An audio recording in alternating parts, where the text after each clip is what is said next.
मोदी योगी फडणवीस तुझसे बैर नहीं, लेकिन तुम्हारे सरकार में जो गद्दार नेता है उनकी खैर नहीं, हा थेट इशारा दिलाय जैन मुनी निलेश चंद्र यांनी।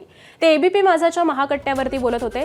सुरुवातीला कबूतरखान्याबाबत आक्रमक भूमिका घेणाऱ्या मंगलप्रभात लोढांनी नंतर सावध भूमिका घेतली, त्यामुळे आता जैन मुनींनी लोढांचं नाव न घेता थेट इशारा दिलाय।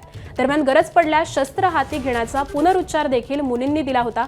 मुंबईच्या दादर भागातील कबूतरखान्यांवरती बंदी घालण्याच्या कोर्टाच्या निर्णयाविरोधात जैन मुनी हे कबूतरखान्याच्या बचावासाठी मैदानात उतरलेत। वेले पार्लाचं मंदिर तुम्ही बुलडोझरनं तोडलं, अलिगल मध्ये मस्जिद बनल्या तुम्ही तोडल्या का? याच्यामध्ये ही सरकारची मैंने कहा योगी मोदी देवेंद्र तुझसे कोई वेर नहीं, तेरे अंदर जो गद्दार नेता बसे जो समाज को तोड़ते देश को तोड़े उसकी खैर नहीं। असे असे कोण आहेत नेते सत्तेमध्ये बसलेले?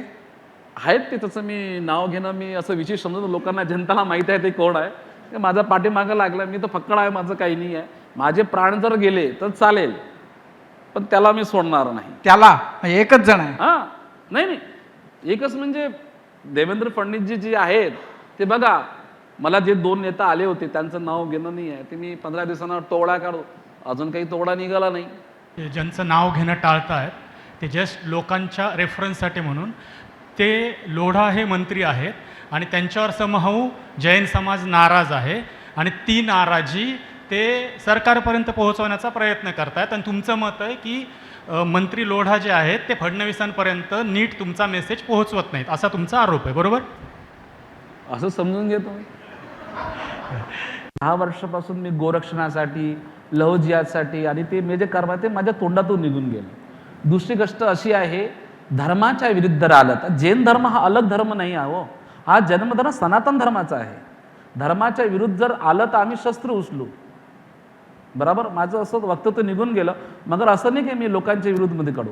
धर्माच्या विरुद्ध म्हणजे माझ्या सनातन धर्माच्या विरुद्धमध्ये जर कोणी आलं तर प्रत्येक सनातनी माणसाचा अधिकार आहे, त्यांनी तलवार आणि चाकूचा त्याचा परवा अधिकार आहे, कारण की तलवारीच्या धारावरच हा महाराष्ट्र जिंकलेला आहे।